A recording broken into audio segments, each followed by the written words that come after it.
తండ్రి నీకు స్తోత్రం స్తోత్రం స్తోత్రం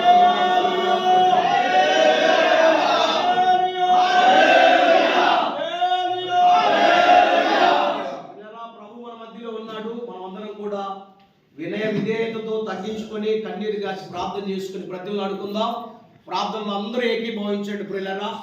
స్తోత్రాలు చెబుతూ చిన్నగా అందరూ మీరు చిన్నగా చేసుకోండి. ఒకరు మాత్రమే గట్టిగా చేస్తారు. అందరూ ప్రార్థనలు ఏకీభవిద్దాం. స్తోత్ర